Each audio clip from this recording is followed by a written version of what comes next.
ma chaîne, donc ça va être assez sympa. J'ai décidé de vous tourner une vidéo où je vous explique 20 faits sur moi. Alors c'est une vidéo que beaucoup de personnes ont déjà faite sur YouTube, mais je me suis dit que je ne l'avais jamais faite sur ma chaîne, donc pourquoi pas vous en dire un petit peu plus sur moi. J'ai essayé de réfléchir, de trouver 20 choses que je pourrais vous apprendre ou peut-être simplement vous redire sur moi. Donc c'est parti, on va pouvoir commencer tout de suite. J'ai ma petite liste et je vais vous dire plusieurs choses sur moi dans le désordre. Donc je vous dirai mon prénom pour ceux qui ne le savent pas, etc. Mais ça viendra un petit peu plus loin dans la vidéo. Il n'y a pas vraiment d'ordre. Aussi pour cette vidéo, j'ai pris quelques petits triggers, des petits objets déclencheurs pour pouvoir faire des petits sons pendant que je papote avec vous. Alors la première chose que je peux vous dire sur moi, c'est que je suis de signe Scorpion, de signe astrologique Scorpion et ascendant Scorpion, une pure Scorpion, pure Scorpion. Alors pour ceux qui s'y connaissent, je vous laisse faire votre appréciation de la chose.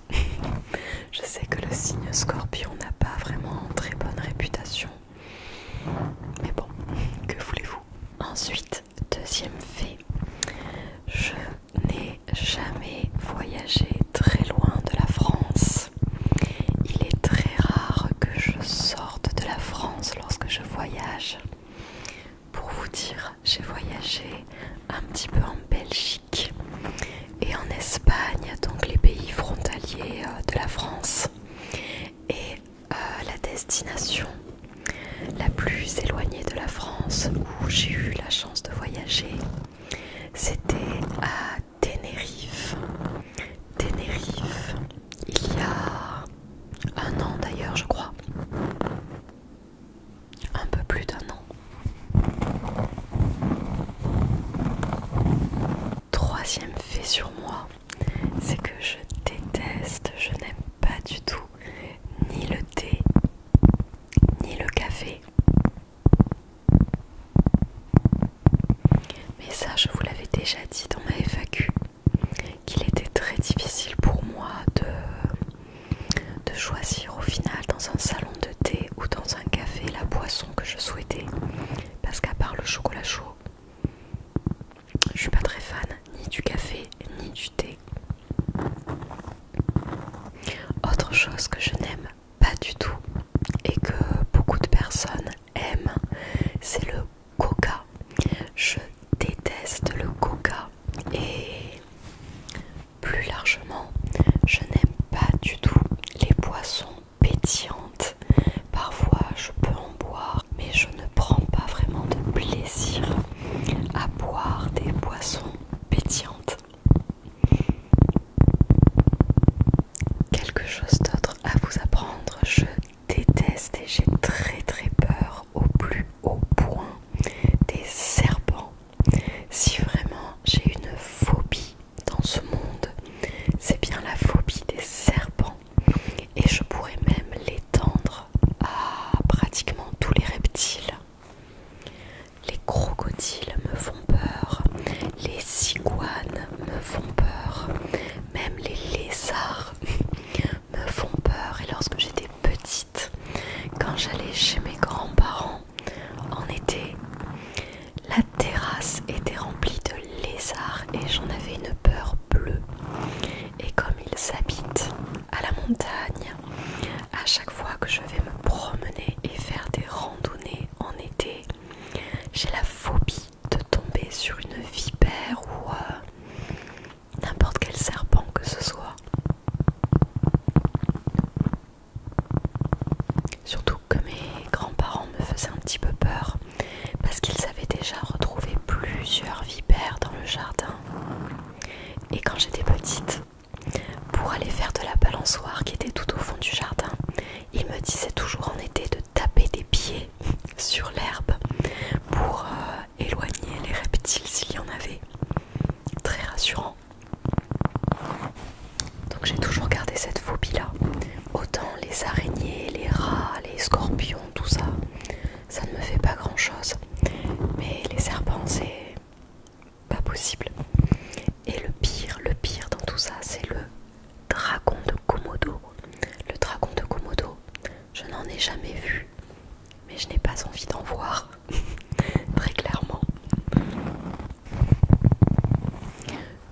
chose maintenant.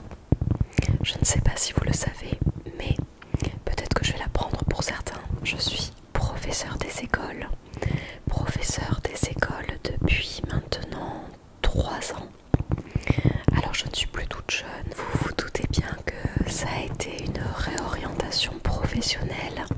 Je n'ai pas fait des études pour devenir professeur des écoles. Mais c'est une profession qui m'est venue sur le tard et dans laquelle je m'épanouis plutôt bien. Donc je suis professeur des écoles en maternelle. Peut-être qu'un jour je tenterai l'élémentaire, mais je vous avoue que j'ai un petit peu peur des hauts niveaux. Genre on va dire à partir du CE2, CM1, CM2. Je pense que comme je me suis habituée à être professeur en maternelle depuis 3 ans, j'aurai un petit peu de mal à m'adapter à des bien plus grands. Donc pour le moment je reste axée sur les maternelles. Je vais prendre autre chose. Ah bête, je vais vous prendre un objet qui va être très adapté au prochain fait sur moi. Un livre, Labyrinthe.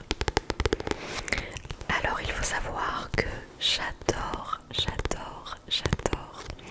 les livres, les séries, les films, les émissions, les documentaires qui traitent de sujets un peu thriller, même de faits réels, que ce soit de tueurs en série et toutes ces choses-là. Des trucs un peu dark. J'adore. Je dirais pas que ça me passionne, mais il faut dire que lorsque je tombe, par exemple à la télé, sur une émission qui traite de, je sais pas, de la psychologie des tueurs en série, de tels faits de disparition, tout ça, je suis happée par le programme et ça m'intéresse beaucoup. D'où le fait que j'ai suivi plusieurs séries qui traitaient de sujets de ce style, comme Mindhunter. Merci l'anglais. Mindhunter, True Detective. J'avais regardé la série Dahmer. J'en ai regardé beaucoup de documentaires aussi. Beaucoup d'émissions du style Au bout de l'enquête, enquête criminelle, des trucs comme ça. Même parfois, il m'arrive de regarder des émissions de Ça commence aujourd'hui, vous devez connaître cette émission. Et lorsque c'est une semaine spéciale justice avec beaucoup de thèmes qui traitent de faits divers ou autres, je suis super intéressée. Donc pour sûr, je pars vite les regarder en replay quand je n'ai pas le temps de les voir.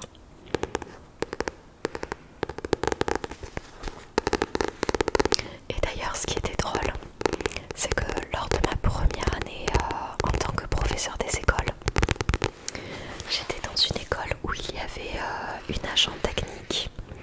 Donc les personnes qui s'occupent de nettoyer les classes une fois que les élèves sont partis, qui avaient à peu près mon âge.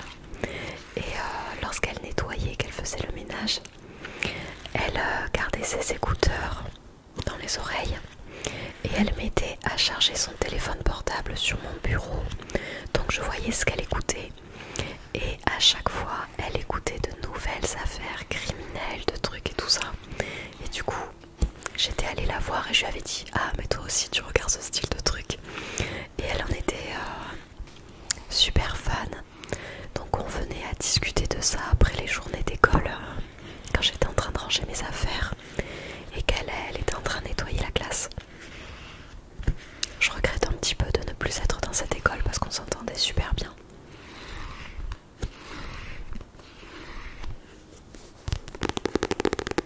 Et donc j'ai bien pris un livre de Franck Tillier, je ne sais plus, je n'ai jamais su comment prononcer son nom de famille, mais que ce soit Maxime Chatham ou d'autres choses, d'autres auteurs, j'adore les livres thrillers. Et ça c'est le dernier que je viens de finir, qui est vraiment très bizarre à lire, qui met un petit peu mal à l'aise et qui reste en tête un bon moment.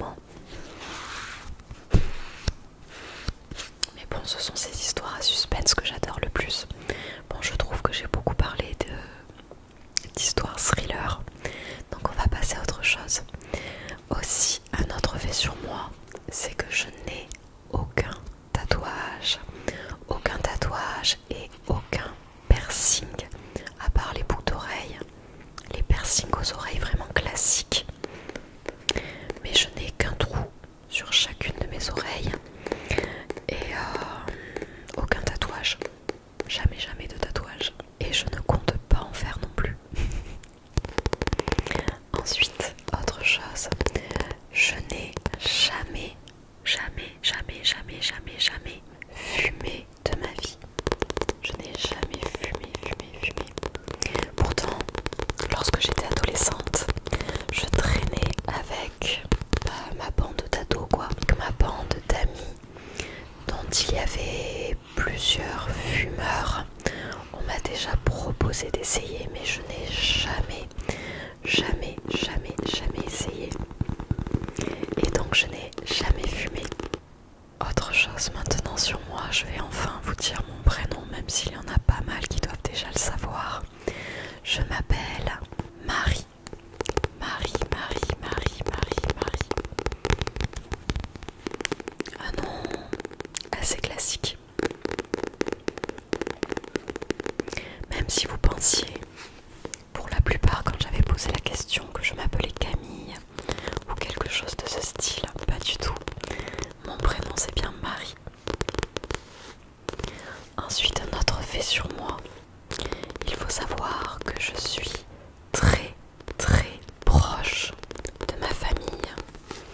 Je suis très famille et tellement famille que j'ai acheté un appartement avec mon compagnon qui n'est pratiquement pas loin de là où habitent mes parents.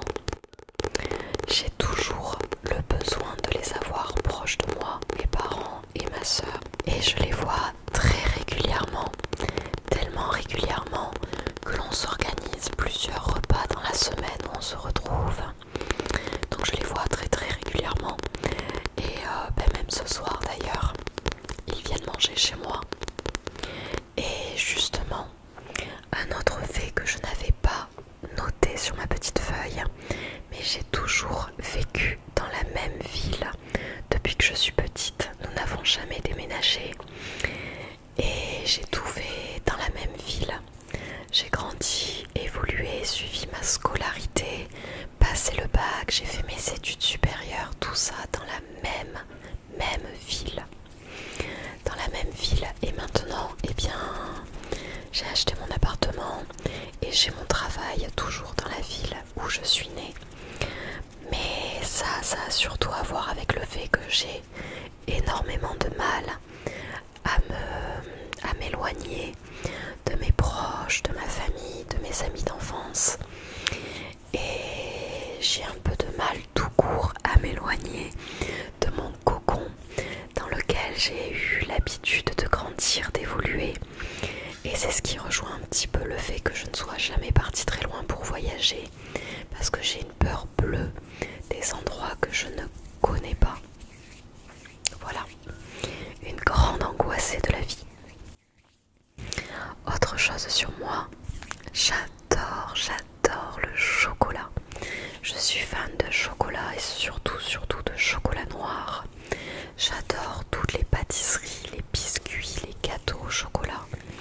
Le chocolat tout simplement. Je vous avoue qu'il nous arrive le soir de piocher un petit peu dans une tablette de chocolat noir. Et parallèlement à ça, paradoxalement, je n'aime pas les bonbons. Je n'aime pas les bonbons. Je n'ai jamais été trop bonbon. Lorsqu'il y avait des anniversaires, lorsque j'étais petite, je ne prenais pratiquement jamais de bonbons. Et même maintenant, c'est extrêmement rare que j'en achète. J'en achète surtout pour mes proches, pour mon compagnon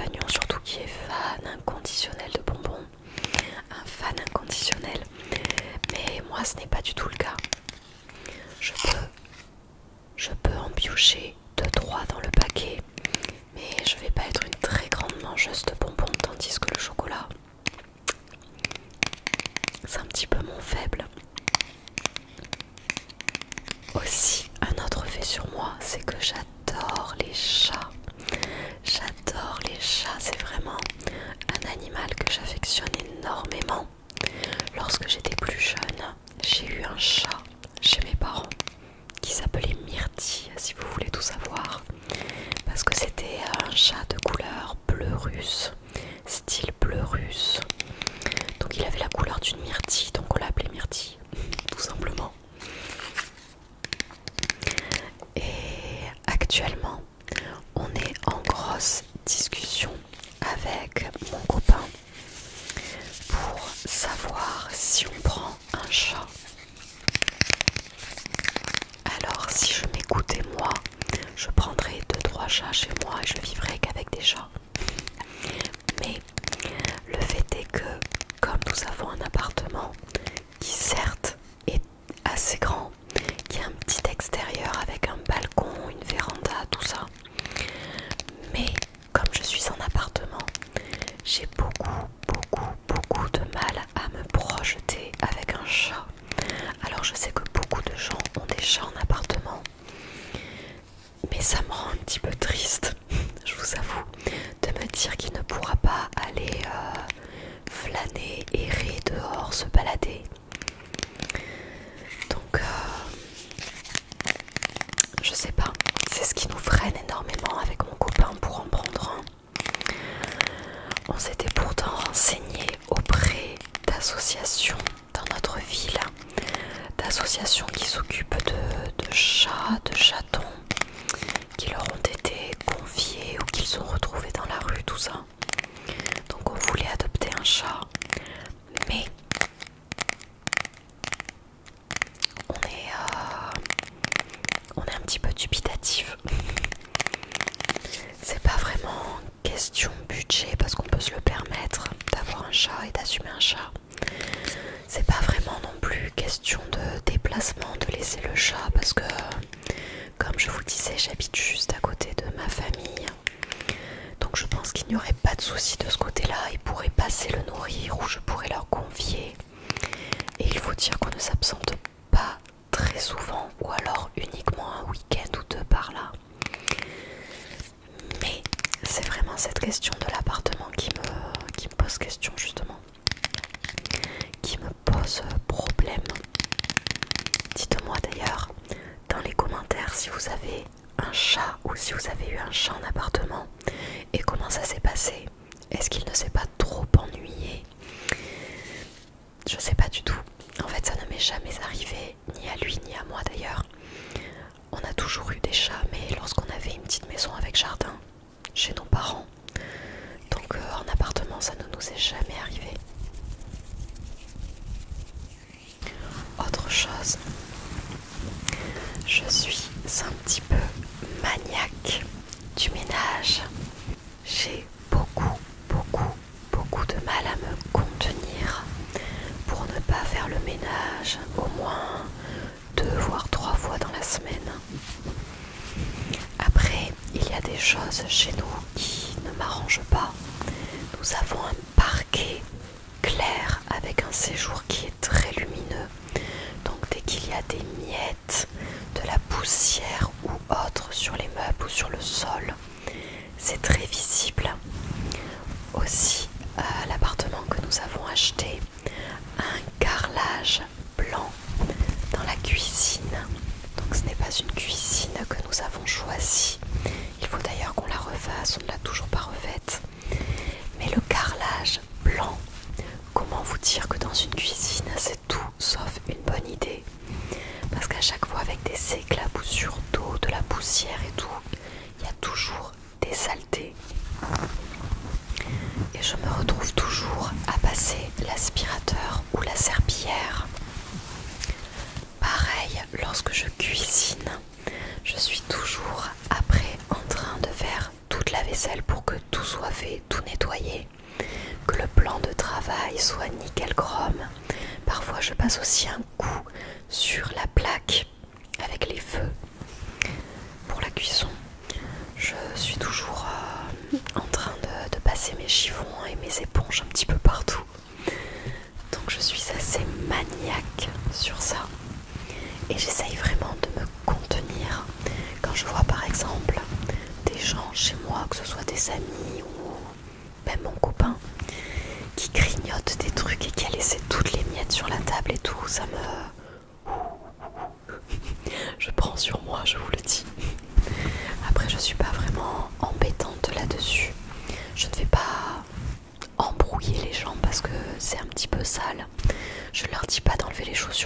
tout ça, ça je m'en fiche.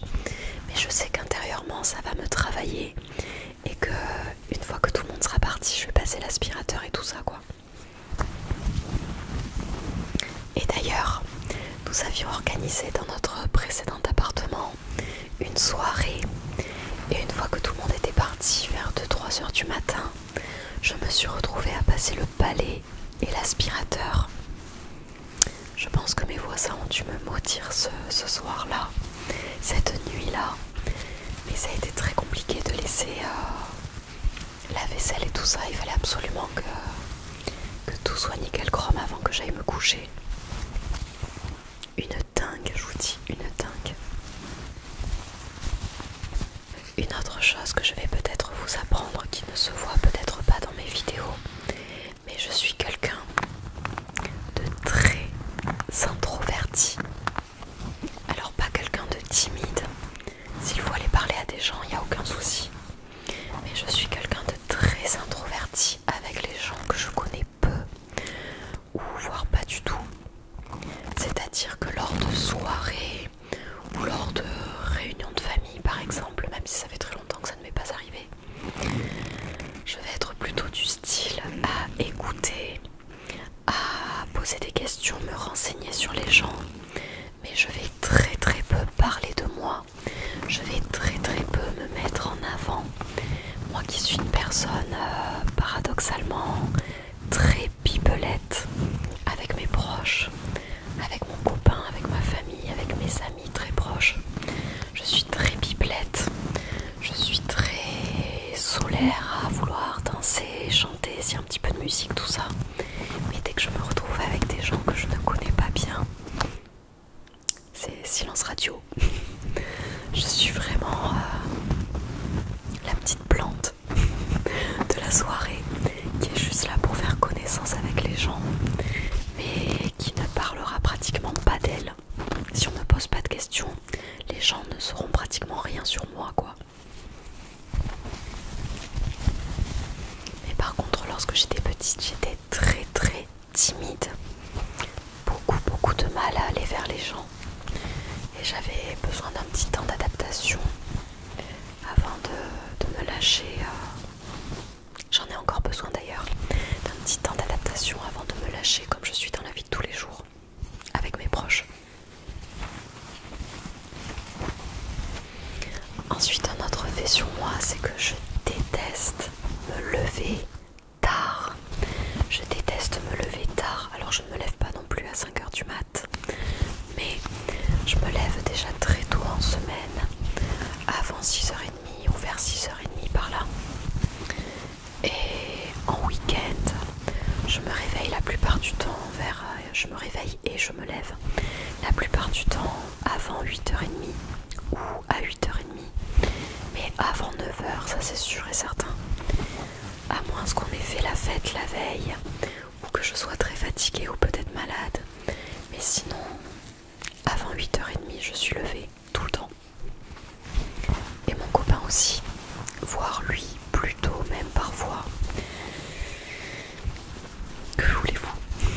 On n'est pas du tout une famille de lève-tard, quoique ma soeur se lève tard.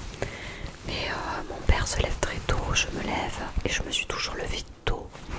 Mon copain se lève tôt et d'ailleurs, j'ai déjà eu des copains qui se levaient tard et j'ai détesté ça. Donc là, on est sur la même longueur d'onde.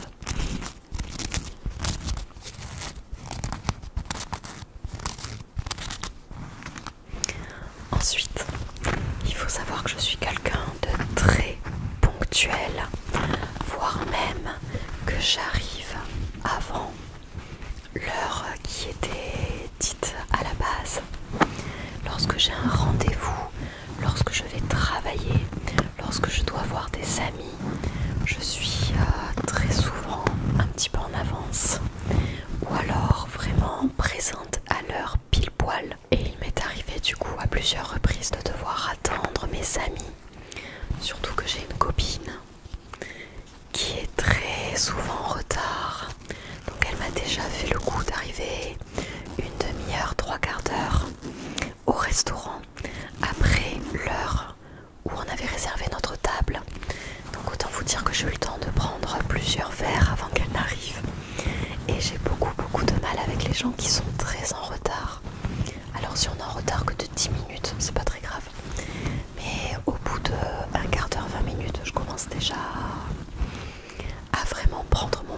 patience. D'ailleurs, je suis allée chez le médecin il y a plusieurs semaines et j'ai dû attendre 1h30 avant de passer. J'avais rendez-vous vers 9h20, 9h30. J'étais arrivée à 9h15 et je ne suis passée que vers 10h45. Un pur kiff pour moi qui ne suis absolument pas patiente. Ensuite, autre chose sur moi, c'est que je déteste les bruits de mastication. Ça, je ne le supporte pas.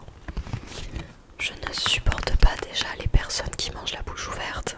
Je ne comprends pas ce concept. C'est ce qu'on nous apprend dès le plus jeune âge.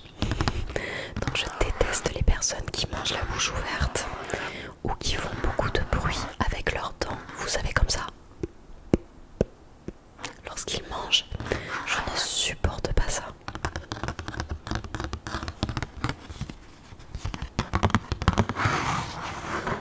Il m'est déjà arrivé de manger par exemple avec ma soeur et elle était en train de croquer des choses à côté de moi et ça me donnait des frissons de dégoût. J'ai beaucoup de mal avec ces bruits là et aussi avec les bruits de bouche mouillés comme ça. Ah, ça j'aime pas du tout, pas du tout.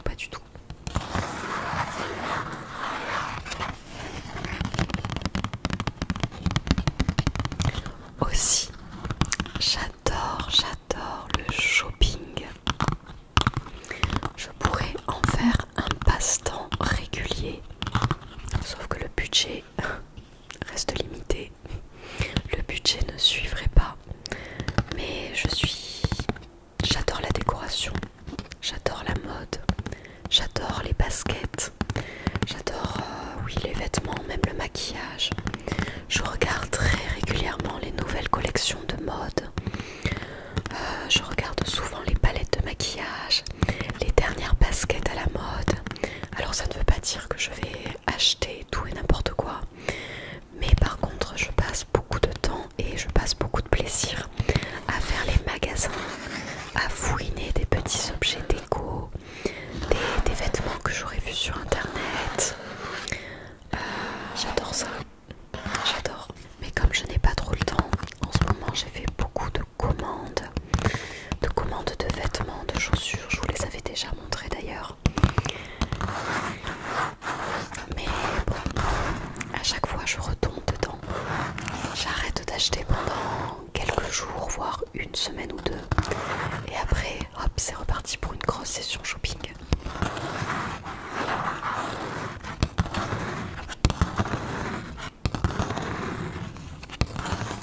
Et enfin, le dernier fait sur moi, ça doit être le 20e si je ne me suis pas trompée, c'est que j'adore le soleil et le beau temps et la chaleur.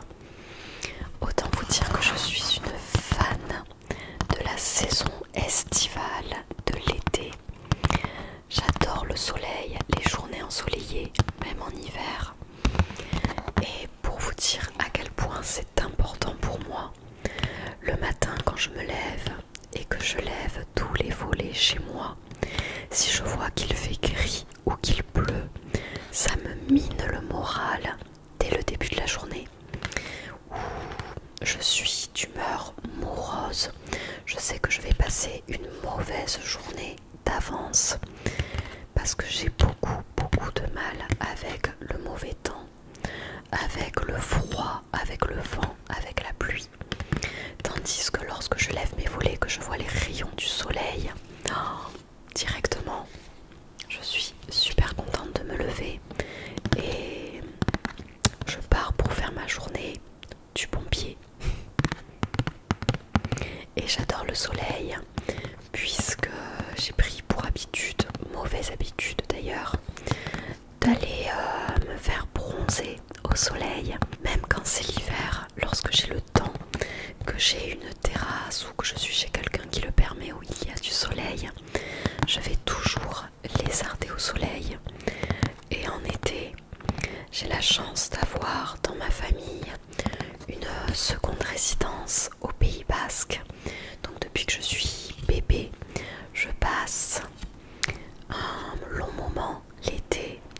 de basque. Et je peux vous dire que ça y va les sessions de bronzage. Alors comme j'ai une peau avec des taches de rousseur, une peau très blanche, je suis obligée de mettre des tonnes de crème si je ne veux pas finir comme une tomate. Mais j'adore ça.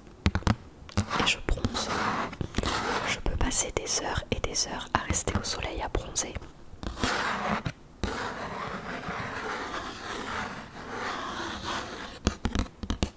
D'ailleurs, j'adore l'océan. Plus que la mer. Donc, une parfaite journée pour moi, ça serait une journée ensoleillée où il fait chaud, mais pas non plus trop chaud. Et où je sais que je n'ai rien à faire à part aller à la plage, bronzer, lire un livre, aller nager dans les vagues. Ça, c'est ma journée parfaite. Voilà pour cette vidéo. J'espère que vous en aurez un petit peu plus appris sur moi. Je devais quand même avoir encore quelques secrets pour vous, j'espère. De toute manière, je ne vous ai pas tout dit, mais je vous ai dit dans les grandes lignes ce qui me décrit le mieux. Si vous avez des questions à me poser, je pourrais y répondre, faire une sorte de micro FAQ.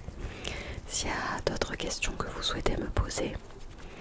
En attendant, je vous souhaite de passer une excellente soirée et aussi une excellente nuit si vous regardez cette vidéo le soir avant d'aller vous coucher. Je vous souhaite